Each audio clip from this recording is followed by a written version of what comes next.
Good afternoon, everyone. It's about 6:30 p.m. on the West Coast, and we'd like to welcome you to Rainier ISSA's first live webcast with a remote guest. We're pleased to present tonight Brian Boettcher of IMF Security. Brian Boettcher is co-host of Breaking Down Security podcast and is also co-creator of a solution called LogMD. You might see some features of that in the presentation today. But we would certainly like to, we're starting a little late this afternoon, so we'll go ahead and just get started. And we'd like to introduce and welcome Brian Boettcher. Thank you. I guess I'll just jump right in. The talk is called, logging as an effective endpoint solution. So who am I? I am an incident responder by day. I do have a real job, and I take it very seriously. The people I work with are really amazing. My job in incident response gives me motivation for security. I see firsthand how security helps and also how difficult it is. By night, I'm co-host of the Breaking Down Security podcast with Brian Brake. Shout out to Brian here. I think it's, doing the podcast is kind of self-serving. Right? We decide on a topic and learn everything we can about it in a really short amount of time. And I think it helps in our day jobs as well, helps us be better security practitioners. It keeps us drowning in security, and we hope to provide value to, those seeking out, what would make them a better security practitioner as well. It helps broaden their knowledge in security. I'm also co-creator of LogMD with Michael Goff at Hacker Hurricane.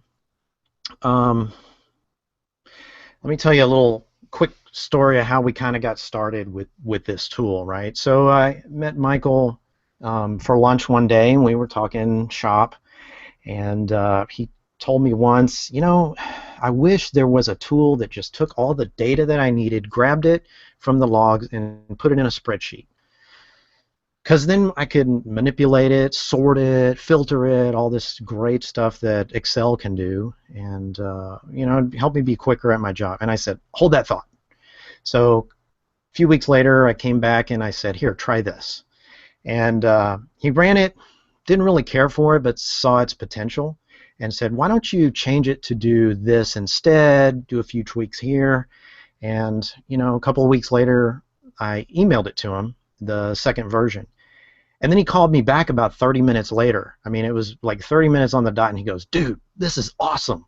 And so, I couldn't get him to hang up and quit talking about it, right? So we got some more ideas. We keep massaging the tool, and I work on it, almost every night. I'm doing something with LogMD, maybe 5 days a week, weekends here and there. So it's been a great project, and I hope that it really helps defenders, be more efficient at their job. So my background, I graduated from the University of Texas with a degree in computer science. I'm pretty technical, I guess, from that aspect. My first job was software support and kind of an entry-level development, where I supported about $22 billion a month going through transaction processing systems, keeping those things up and running. We as security have to adhere to this, or we learn about the CIA triad, right? Confidentiality, integrity, and availability. So my job was to keep things available.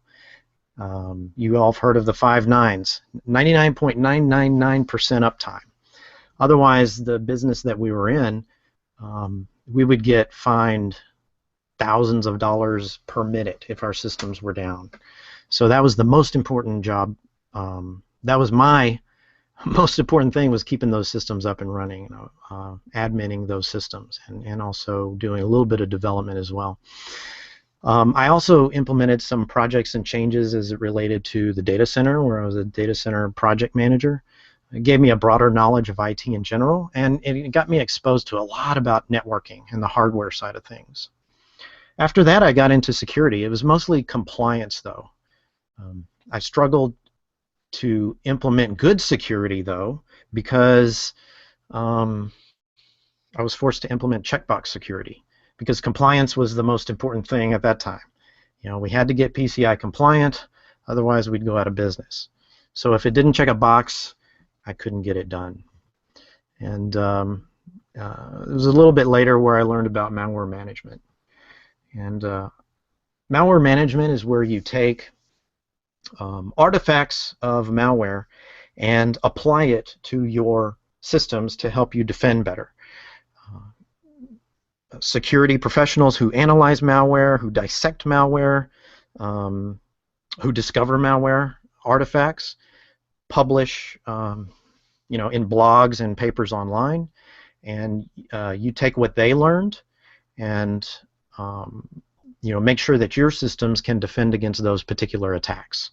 It doesn't have to be malware. It can be some, you know, super sauce by some lead hackers, right, that you're defending against. So that's a little bit about me. Now, what is the goal of this talk?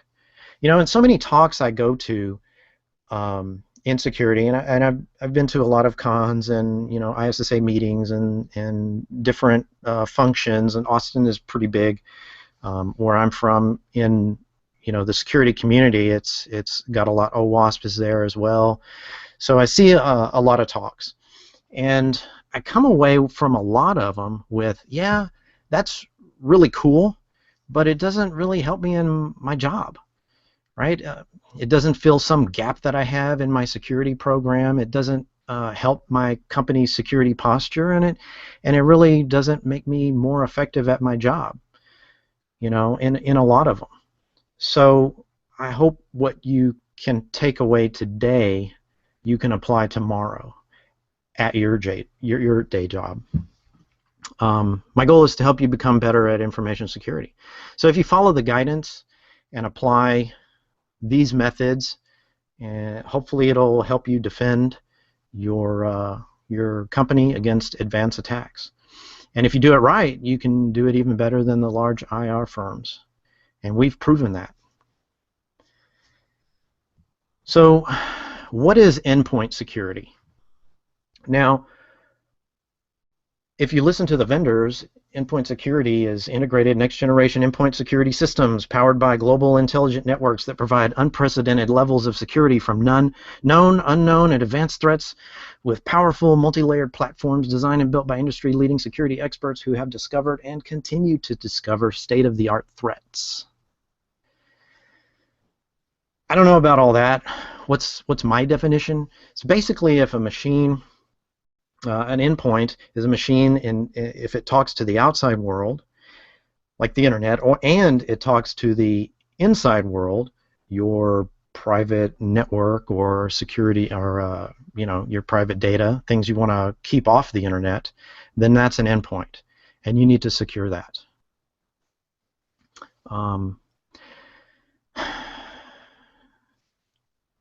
You know, I don't really think there's anything next generation about it. I mean, it's pretty simple. But and also next-gen solutions kind of lead to next-gen bypasses. We've seen that with things like web app firewalls, right? So here's a scenario. You all hear of the classic SQL injection, right? Single quote or 1 equals 1 to gain access to the database.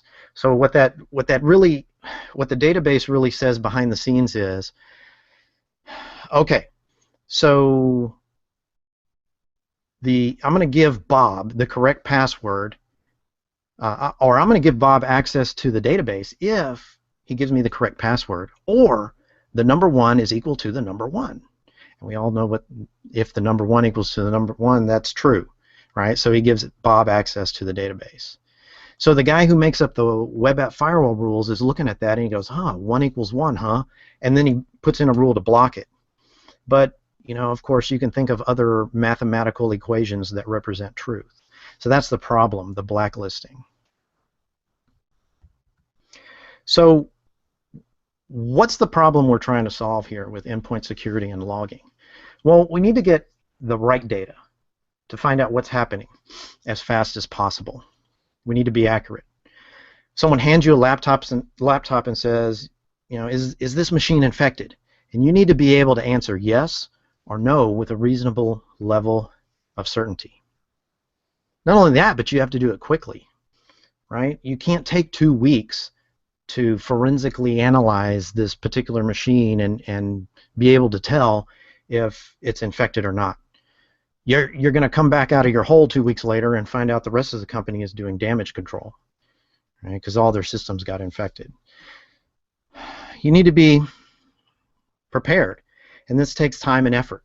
As much as vendors would like to try to convince you that their solution is plug and play, there's really no plug and play solution. And once you get better, you can start to automate. So here's the different types of endpoint security. You've got your network-based, and that's your classic IDS, IPS, like I said, relying on blacklisting mostly. You also have proxy sandboxes, which, if you download an attachment, it'll intercept it, or if someone sends an email with an attachment, it'll execute it in a sandbox, and based on whether it's good or bad, it will send it on its way or block it. Then you've got FIM, file integrity monitors. These are things that monitor files for changes. Tripwire falls into that category. You've also got EDR. Gartner defines EDR in their EDR paper. Unfortunately, the paper will cost you $1,200. That's about $60 per page. You'll find in there companies that move into the EDR space. You got the 4 C's. You got Carbon Black, Cylance, Confer, CrowdStrike, and a bunch of others. They kind of, if you read the paper, they kind of loosen their definition because they want to include a lot of vendors. So they lay out, well, some of these really don't fall into these 4 categories because we want to be more inclusive. And those four categories are detect security incidents, contain the incidents, investigate the incidents, and remediate. Take some kind of action and back to a sort of a pre-infection state. You've got logging and log management, and you've also got whitelisting. Whitelisting is where you run only approved programs, and definitely whitelisting is your best option here as far as if you want to implement the best security, right? But it has problems as well. So here's a whitelisting example. I've got this particular screenshot from my desktop at work.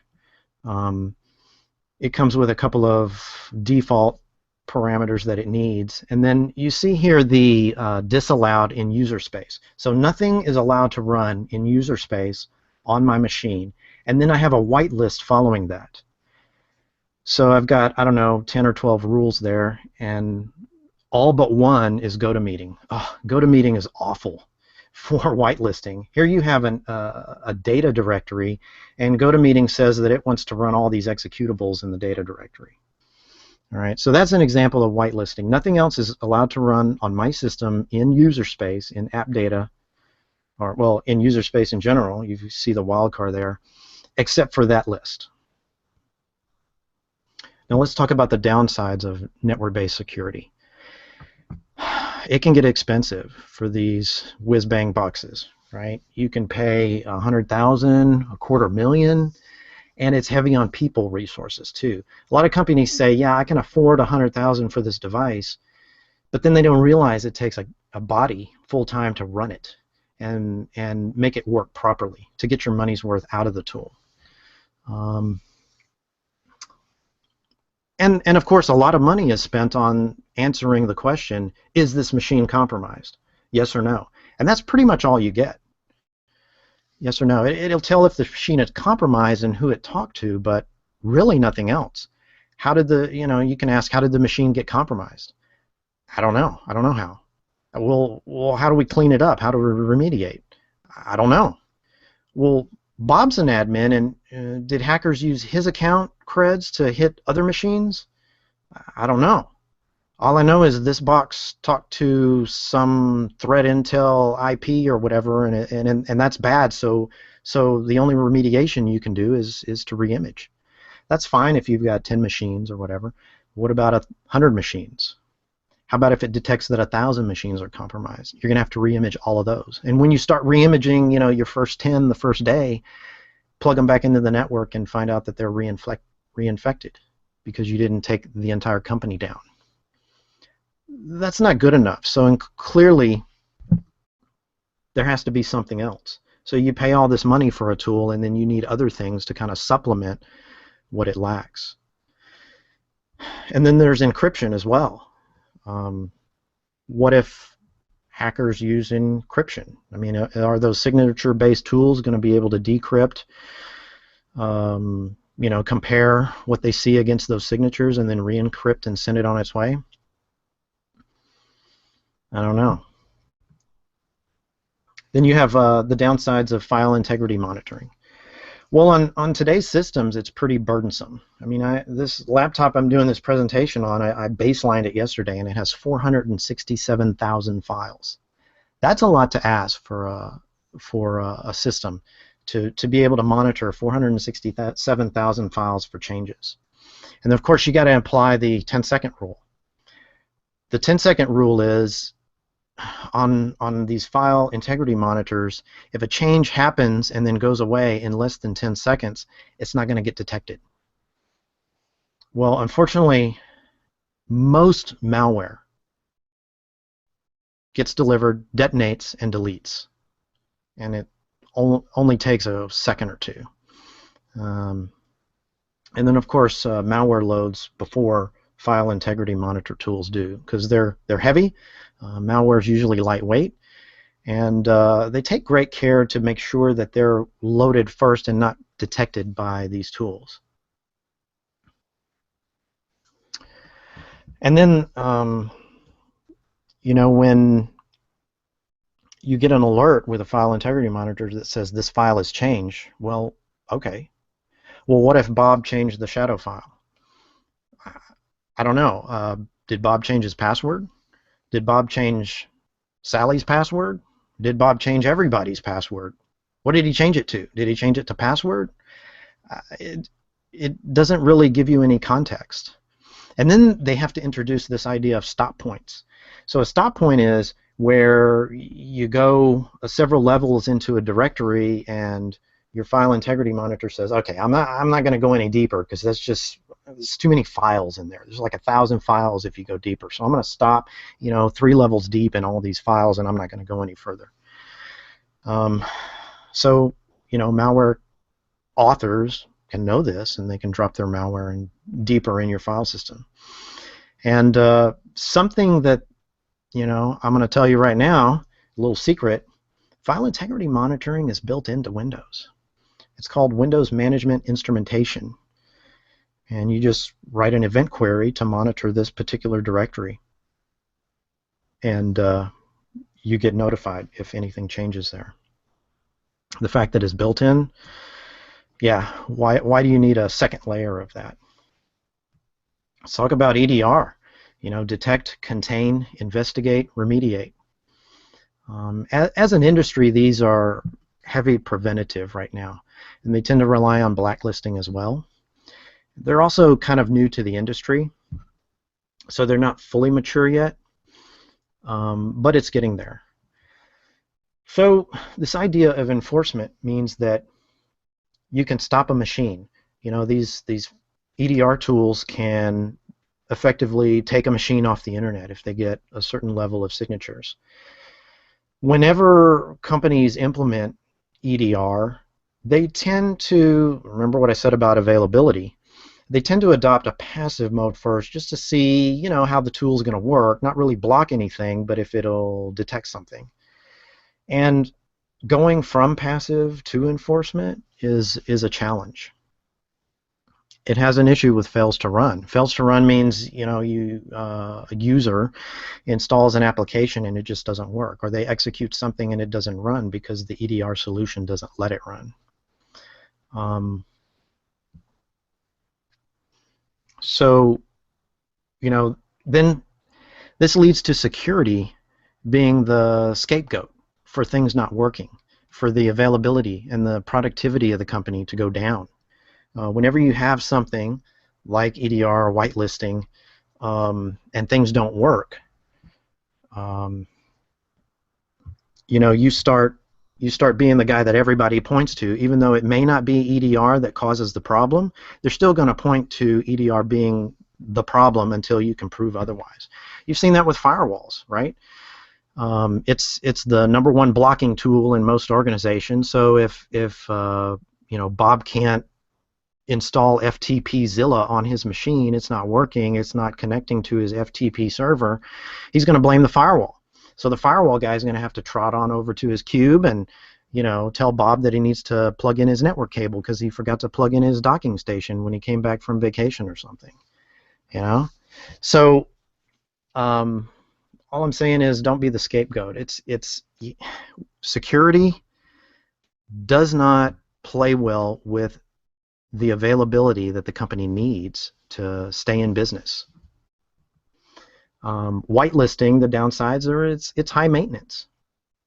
It's a pain in the butt, and it's not practical for most environments. It's great for static environments, or if you're first starting out whitelisting, you lay down the law in the first place. But if you're coming into an environment that's pretty fluid, good luck getting adoption. If you're not already there, you're just not going to move there. All right, so let's say the CEO is giving a WebEx to a potential client that's going to hopefully double your revenue. So he's got to do a WebEx, and he can't get it running. It just won't run. Right? That's a scenario there. And then the downsides of logging is it's you need storage first of all, and you need a log management solution in some way, like Elk, Splunk, Snare, GrayLogic, QRadar, AlertLogic, or scripting, grep, right? And it takes effort. It's not something you can just buy and then check a box and it's all plug and play. So why do I prefer logging? I prefer getting the logging piece nailed down. First of all, because it's part of the operating system.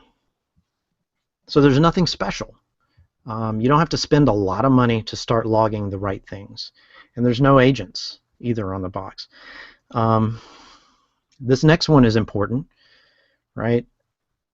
Think back to all those rules I put in for software restriction policies. Did I get them all? Did I miss one? Right? Again, what if the CEO is giving his WebEx and it doesn't work? Just don't be that guy that's screwed up, right? That's not a good place to be. It's also very customizable. You can get really granular if you need to. And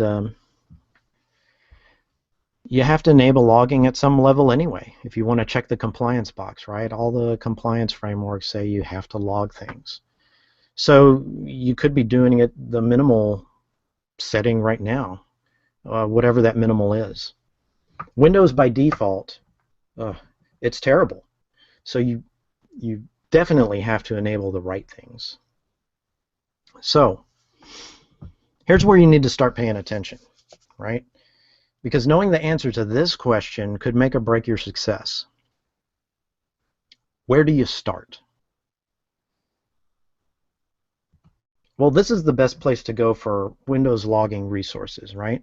Just look for the Malware Archaeology cheat sheets right here. That'll get you started, right? If you get anything out of this talk, download the cheat sheets and start applying the techniques and the ideas in the cheat sheets, and they're short, and they're not going to cost you, 20 bucks a page. Here's the cheat sheets. Michael Goff created these as a labor of love to the security community. You've got the Windows logging cheat sheets. That's where you start, right? Get your logging configured properly on Windows, right? And then he's got other cheat sheets for you: file auditing, registry auditing. PowerShell is almost done. That's a good one. I reviewed that a couple of weeks ago for him, and he's still working on some issues. Microsoft's real funky about how the different versions of PowerShell run different things, and he's doing quite a bit of work on PowerShell. So, you know, you can take the time and effort that he's put into it and really apply it quickly. What do these things do? Well, they tell you the things you must enable to get the data you need. Configurations you should set to refine what events you collect, and the utilities that you'll need to gather the data. You'll find out what events to harvest and push out to your SIEM, and where to go for more resources.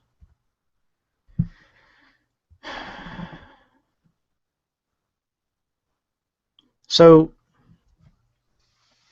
basically the problem is how can you be accurate, right? With the log management, we collect the artifacts that we need to clean up the infection. With a few scripts and with LogMD free, you know, we're able to clean up the system, and are we're able to gather the artifacts we need to be able to clean up the system in about 90 minutes. Right? That was about 6 months ago, and we've refined it quite a bit. We've got down to about 15 minutes. So we're taking the functionality from other IR tools like Redshot, and we've already built them into LogMD to make it fast. And with those artifacts available to us, we're able to query for those in the enterprise and find out what our scope is for whatever campaign, you know, hits us. And when we're done, we adjust our alerts. So if we're hit again with the same artifact, we're ready. And then, you know, once we do that, we can get back to our normal job, which is probably trying to justify why we need to disable Telnet on the firewall or whatever it is. You know, so what do you get out of log management? You get the artifacts to look for across the enterprise. You get all the tidbits you need to remediate the system, and at a relatively low cost. And if you follow the cheat sheets and set up log management properly, and you follow the malware management framework, you can catch these advanced attacks. Okay, let's take a look at some ransomware, right? So what you're seeing here is the output from an awesome security tool, and that tool is called Excel. So first of all, this is like the command line logging, which you'll learn how to set. It's not set by default, to set in the Windows logging cheat sheet. So once you do that, you'll be able to capture these command line. And here's like a process tree view that I'm showing you. We see that the creator, which would be like Explorer, is kicking off this particular piece of malware. And it doesn't matter where it is, it just happened to put it there, but it's an admin kicking it off. So what happens is the file is then copied to the app data roaming directory, and then the original copy is deleted, and the copy, which is in admin space now, is then executed. Then what happens here is VSS admin is run, and it deletes shadows. So what is delete shadows? That deletes your backup. So if you have the default Windows backup, you're not going to have it anymore. So that's the first thing ransomware does, is it deletes your backup, and then it starts to do what, you know, ransomware does. Now, looking back, you know, if I implement software restriction policies like I showed you before, is this ransomware going to be able to run on my machine? No, it's not. It's going to be blocked. And then I'll get a 866 event in the log that shows me, hey, something was blocked here, and I can go investigate what happened, right? How did this thing execute on my system? And then I start looking. Right? Let's take a look at Boettcher malware in the registry. So we find registry artifacts here. First, notice that it created a couple of key values that are very large in size. This is unusual, and this is a pretty good indication of malware. the Windows registry only has a few registry values that are bigger than, I don't know, 20 kilobytes. These are unusually large. This is 800 and 100 kilobytes. So we have that, and it's supposed to be strings. So you'll see strings in the in Excel, but it's not really string values. It's looking like binary data. And you'll see that it changed the run key here. It basically had no values in it, and it added a value right there. And then also, if you'll notice the null in front of the value name, well, in the C programming language and in memory, you'll recall that, or I'll tell you now, that a string value in Windows terminates with a null. But if you have a null at the beginning, that's a string of 0 length. So when you try to open it in regedit, you won't be able to. When you click on Run, you won't be able to delete it. You won't even be able to view it. And right here, here's another great security tool. It's called Notepad. You'll be able to see what that run key actually is. So you see the null value in the name, and then it calls MSHTA. And what MSHTA is Windows command line that would be able to read HTML. And also a side effect of that is it reads scripts that can be placed in HTML like JavaScript. So here you go. It's reading that big data 947 key value that we see up here. It's reading that and somehow using it, calling wscript.shell. All right, here's a malicious Word doc. Now this comes from command line logging. This is one command, right? And you don't have to read all the contents because it's pretty much gibberish. It's obfuscated in such a way. Of course, you can spend 3 or 4 hours trying to find out exactly what this thing says by dissecting it and replacing strings with their actual values, whatever, when it calls. But here's the last line. So it creates a file called randomstring.vbs, and then it executes it, and then it exits. Again, would this malware run on my machine if I implemented software restriction policies in such a way? Right? No, of course not. Okay. Michael Goff teaches a malware discovery class, and this is one of the exercises he has in his class.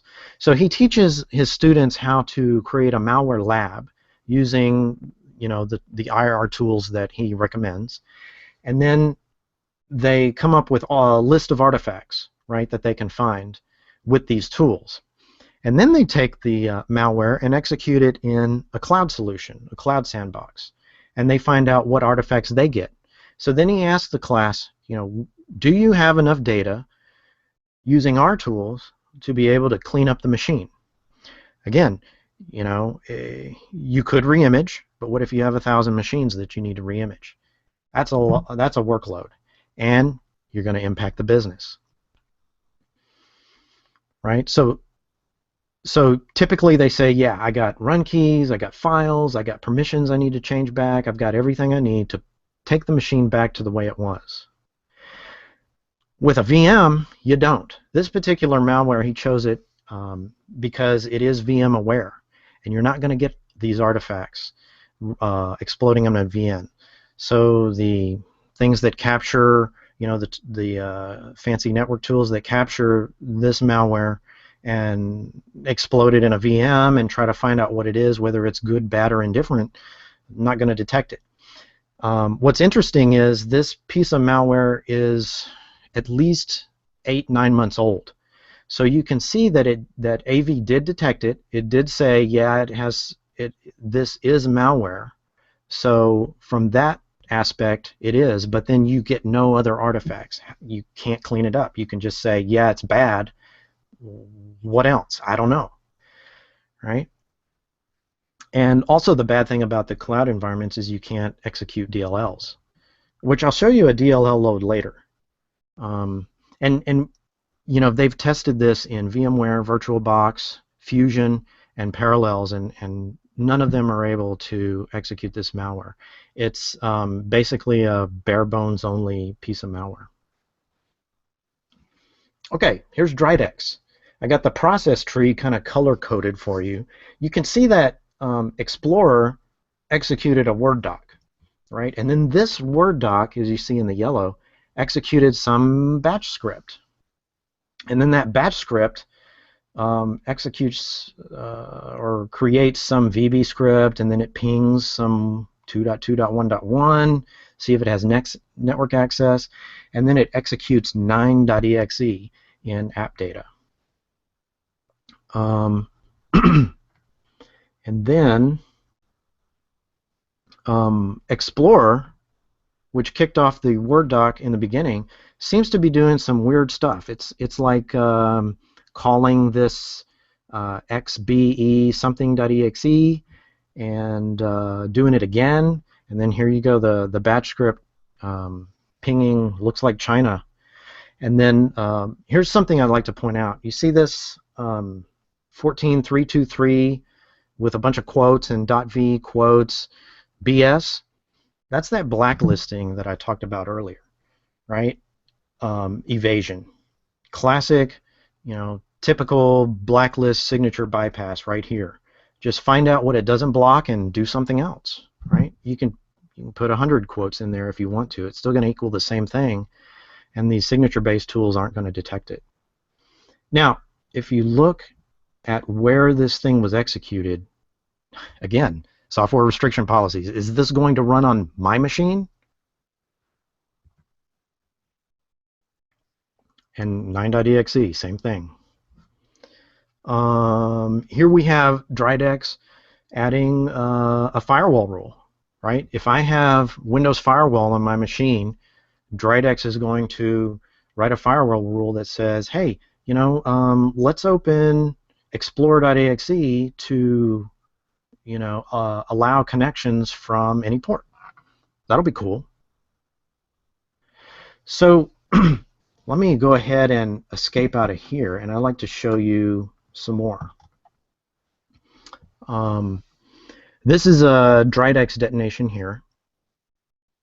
You can see the initial detonation that we captured here in the log.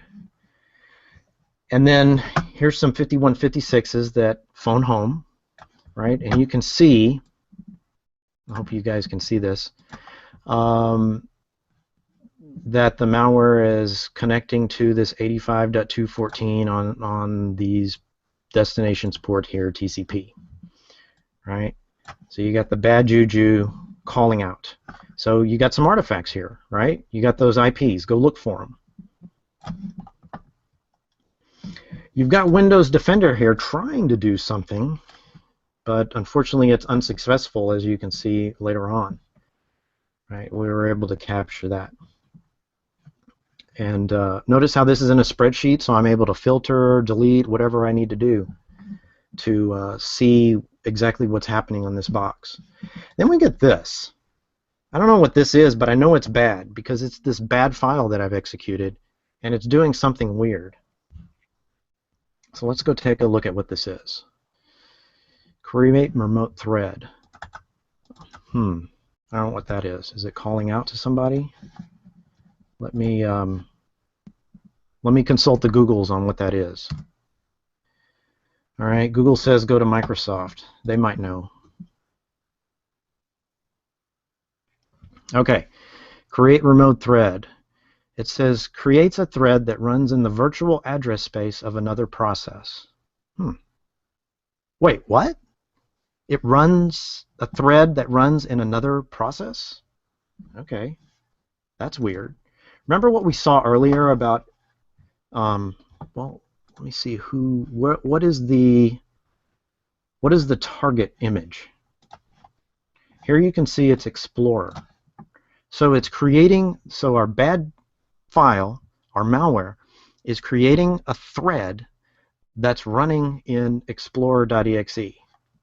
Remember when I showed you that process tree of Dridex and Explorer was doing some weird stuff? Here's why. We've injected some code into Explorer. All right, and then we see that the malware drops a new file.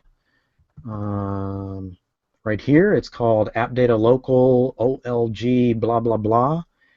So it dropped that, and here it is calling out to some 1.93. Okay, so there's another artifact. We've got the 85.214 and we've got the 1.93, and we see that it dropped a file in app data local. Okay, back to those software restriction policies again. Okay, and here's where it's modifying the firewall, which I showed you earlier. It keeps trying, and probably successful. Okay, now here's all the remote calls. Right, you see you've got outbound connections to this 1.93. Here's 186.67. Here's 176.58. You've got all this bad stuff being called on port 443, 444. Ooh, that'll fool us. 137 UDP it's calling out. All right, and as we keep going, let's see. Then it creates some persistence on shutdown. So this is where we've shut down the system, and I've deleted that line for to filter that out. But you can tell whenever we shut down the system. Here we go. It's creating another file, 43b5.temp in app data roaming. All right. Again, in user space. Then it looks like it creates a run key. So it created a file, and then it created a key. What's that key say? Run DLL32, and then the location of our file, and then some random string, right? I suspect that this is used as some sort of an encryption key, so that you can't, without that particular command line, you won't be able to execute whatever that temp file is, right? So then we restart the box, and we see that the malware launches from the run key, right? And then after that, it deletes persistence. And these are the kinds of artifacts we got. So we collected what the malware did, who it communicated with, what process it injected, and then we captured its persistence with the run key and the file. Now it just so happens when it boots up, it'll run the file that it saved with run.dll, then it'll delete the file and delete the run key, so it exists only in memory. On shutdown, it'll write the run key and write the file. Okay, so it doesn't exist on the file system while the machine is running. So from here we can conclude that, okay, let's detect who has it. So we go to we go see who's communicated with these particular IPs, and we can determine who has it. And then if we're logging and bringing our logging to a centralized location, we can see who has that particular run DLL something something something in the that gets loaded and deleted from the run key. And then we have some remediation. If we want to, we could pull the power. Once you pull the power, it has no persistence anymore.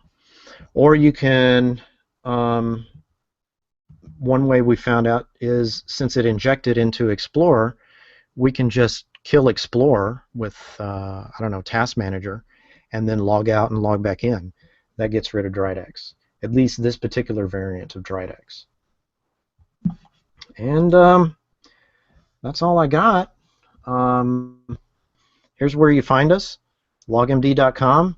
You can follow Hacker Hurricane, you can follow me, and you can follow Brian Brake. Listen to the Breaking Down Security podcast. Kind of make your your security expertise hopefully a little bit better. And I hope you enjoyed, and again, I hope you took something away from this talk that you can apply tomorrow.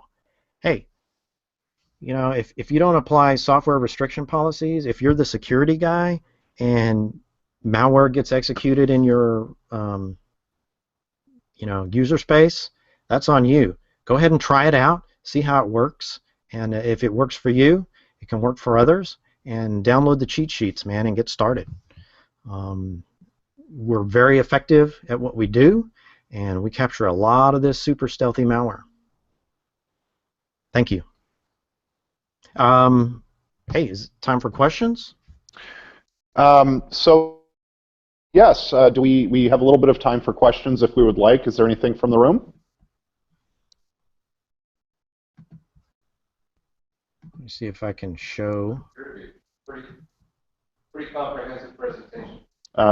We're hearing that it's a pretty comprehensive presentation. Absolutely fantastic demonstration of the ability logging, just enabling high verbosity logging can do for you if you're monitoring and managing those logs. Yeah, we find out it's a very effective way to capture this stuff and to be able to find out what's going on in your system. I mean, unfortunately, it's not set by default, but you know, if you set the right things, it's not going to use up a lot of space. And hard drive space is cheap nowadays. It's really effective if you have a seam. And I found that you know the last 2 jobs I've had where they bought Splunk, it wasn't the security team that bought Splunk. It was IT. They need it to find out what's going on in the environment so they can keep the systems up and running. Security just piggybacked onto that expenditure, right? And in some cases they helped pay for it, but it wasn't expensive for the security team to get Splunk. It was something that IT, development, QA, all those other organizations wanted. And if somebody's talking about it in your company, you might want to push it. If you have those conversations, and any other SIEM as well. That's absolutely a great tip, great idea to leverage some of that investment that might be happening in your company or your organization. Any other questions? No, thank you. Well, Brian, thank you so much for participating with us today. And this broadcast will be available in about 20 minutes, I think, on YouTube. So you can feel free to take a look at yourself, see how you showed up. Hey, you did I'm a gonna watch it, fantastic man. job. Thank you. Thank you.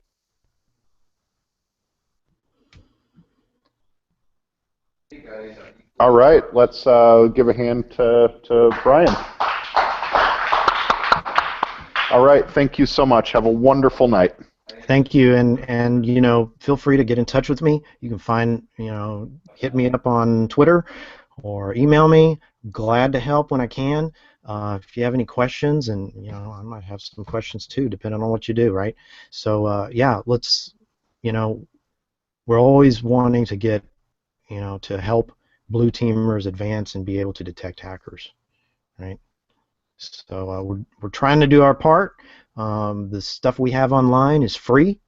It's not going to cost you $1,200 to get value out of the cheat sheets, and you can start tomorrow. Start implementing these whitelists. Start getting your logging. And one great thing about LogMD is when you run it, it tells you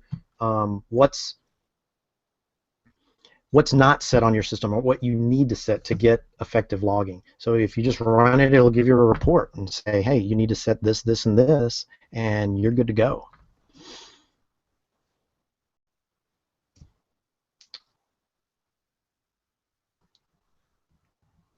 All right, guys, thanks. Thank you so much, Brian. Bye-bye.